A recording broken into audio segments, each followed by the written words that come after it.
And we are back live and direct. What is going on, y'all? Welcome to the Players Ball Podcast, where we cover all sports far and wide. I am your host, Roddy. You can follow the podcast on Twitter at the Players Ball 1, as well as on Instagram at the Players Ball Podcast. And please also give me a follow as well at Roddy Remastered on Twitter, and then at Roddy404 on Instagram. Man, it's been a long 2 weeks.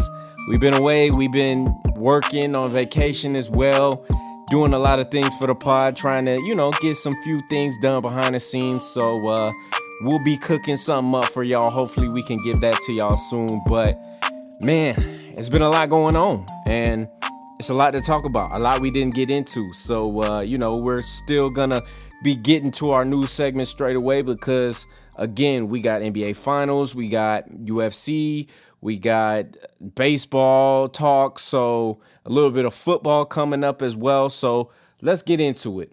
Now, the thing y'all know I was watching was the Phoenix Suns and the Milwaukee Bucks, because they have been doing one of the, I guess, most unexpected good series that we could have had in the finals, because everybody was obviously complaining and moaning that, no LeBron, no KD, no Steph, no, Dame, no Jokic, who won the MVP, all of these guys, LeBron especially, who are superstars in this league, who, you get in and pay tickets for.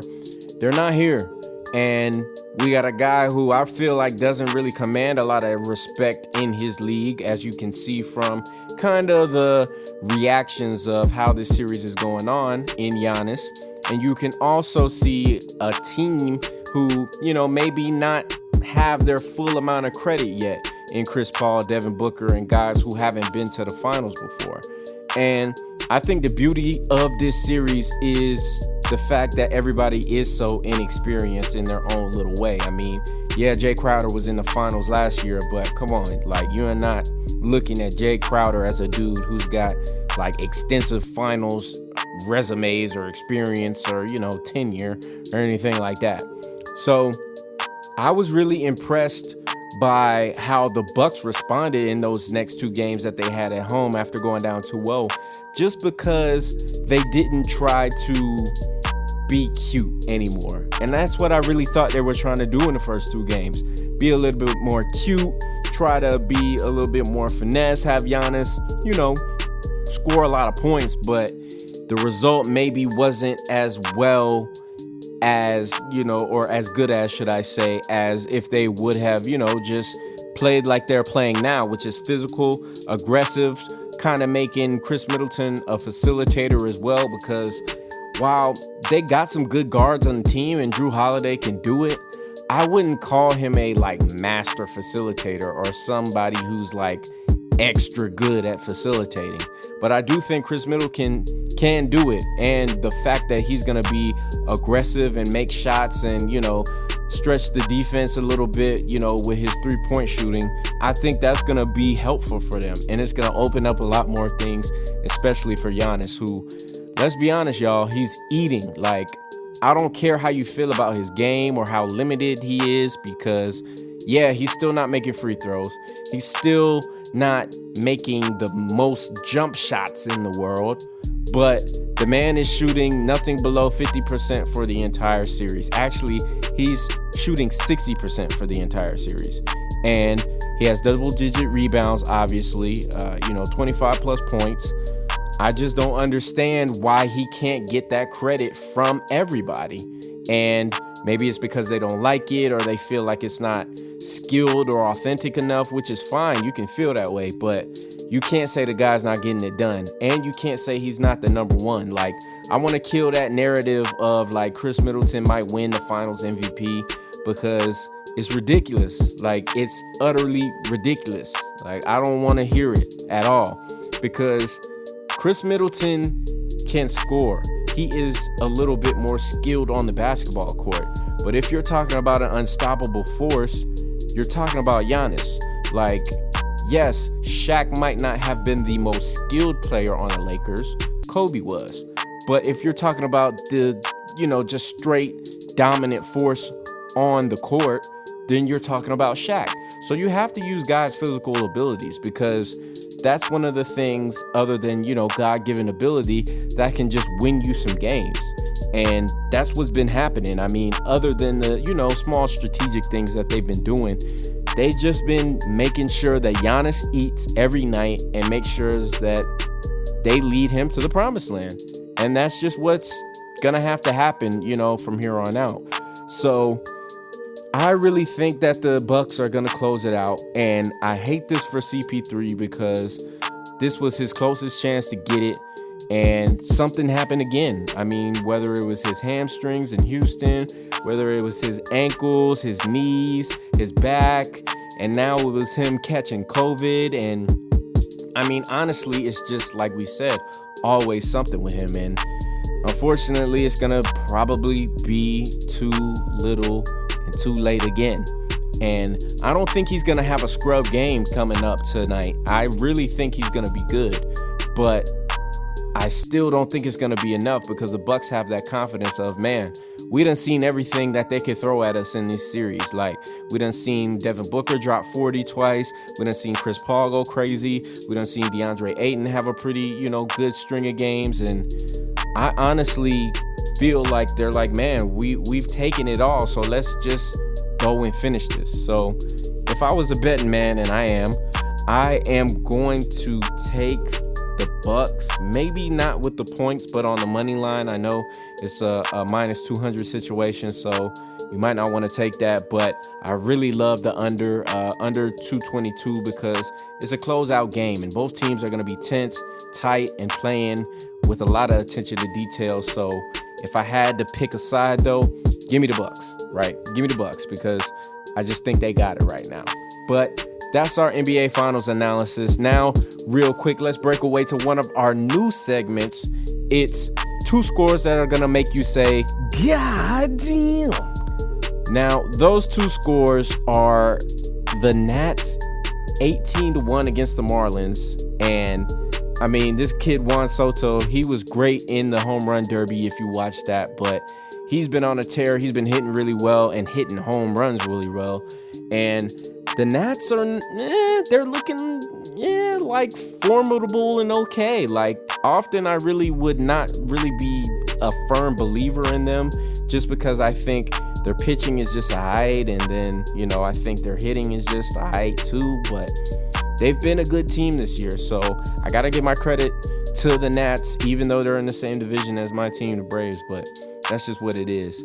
And the second score, which, I mean, I lost some money on this one, right? It's the Tigers beating the Rangers 14-0. Like, I just don't understand how you get whooped that bad in a baseball game to where all of your pitchers are off. Like, all of everything that you have is just off that night. And, yeah, that's just what it was for the Tigers last night. So, they was on a roll. They're still a bad team, but, and the Rangers are no better. But there's a lot of talk, in the Rangers organization about, the steps moving forward on Joey Gallo, and if, they're going to keep him long term and stuff like that. Obviously, he didn't get traded at the deadline, but we're, still looking out for that. So keep it going on baseball, though. Speaking of the home run derby, shout out to Pete Alonso.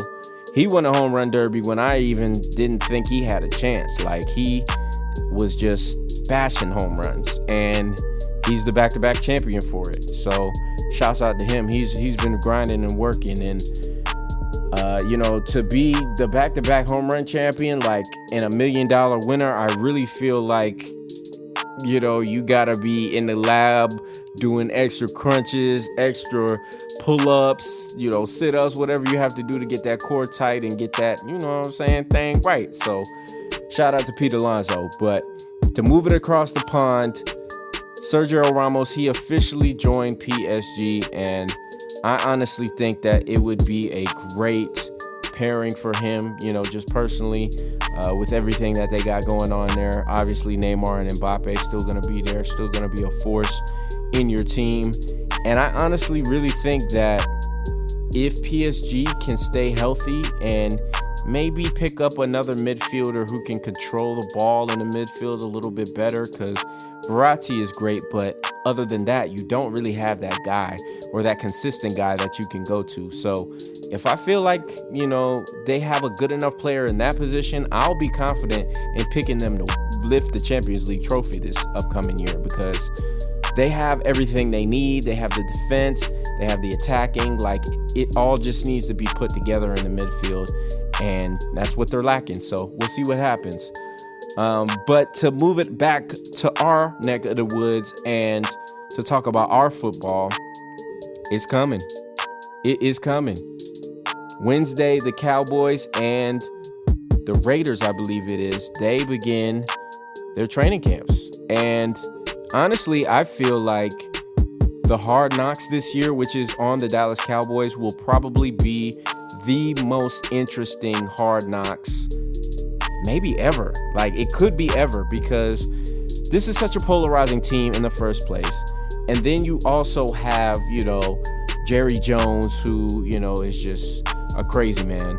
And Dak coming off the injury, Zeke not having the best year, them getting different guys on their defense to try to retool it. Like, this could be an interesting development in their, saga or in their career in Dallas with this core. So obviously the offensive line is starting to deteriorate a little bit, a lot of injuries and stuff like that. And of course I mentioned the defense. So, hey, it's coming, y'all. We know we've been waiting for that football analysis, so we're definitely going to make sure we get it to you as soon as we get it, baby. And that's what it's going to be. Now, you already know what time it is. Let's go ahead and get into that big three. Now, welcome to the big three. The first topic we are going to discuss in the most important topics far and wide is the Olympics. Now, if you've been under a rock, that's fine. I've been on vacation too, but I've been noticing all of these players and athletes who are getting put into these COVID protocols, not even while they're over there. Like, they're still at home and they're still in the protocols. And now they're having to look to travel across the globe, more into, a concentrated area where COVID has been to compete, for their countries. And it's a hard ask to, say, well, this is, a deadly virus and disease and you can't be doing this. It's unsafe. It's this, that, and the third. Like, while I 100% agree, it's just hard to tell an athlete like, yo, especially, one who's going to represent their country, you can't go, you shouldn't go, it'd be dumb to go. Like, they'll know it, but actually following through and sticking, to staying away or staying home is going to be obviously more difficult. But I don't know if y'all have seen this, but the funniest part, I think, out of all of this in a, situation that don't got a lot of laughs, is that they're making the beds out of some type of cardboard to avoid the intimacy that is going to be in these Olympic villages. Because let's be honest, like, these people are there for like 3 weeks. They don't see their families. Some of them are single, some of them are not, but, they're entrapped in this one space. Of course, the rules are going to be even more strict because of COVID.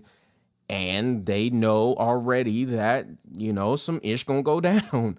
So I just think it's hilarious that they're going to try to make these cardboard beds like people aren't going to find other ways to do what they need to do. Like, there's bathrooms, there's just anywhere without cameras. Like, it's going to go down there. So, I mean, I think it's a nice gesture and effort in order, to keep good faith. But come on, dog. Like, they're going to be fucking in there if they want to. Like, let's just be honest with it. But that's just me. But just the feel of operating with no crowd, in some of these events, some of it's going to be awkward, but some of it's going to be, fine. And it's just not going to be that big of a deal. But I really do think it's going to be a little bit awkward just to watch this in good faith and have a good feeling about it, just because of with everything that's going on in the world. I do think that it's still going to be a lot of good competition and a lot of good, showings, because that's what we get every year. And we get, a heartwarming, heartfelt story every single year. And to piggyback off off of what Bomani Jones said on his podcast today is this is kind of a sporting event for people who don't really like sports all that much. And the appeal of it is its wide variety. So honestly, they need it to go on because of the money that's behind it, because of, the implications that it can have on people's morals during this tough time.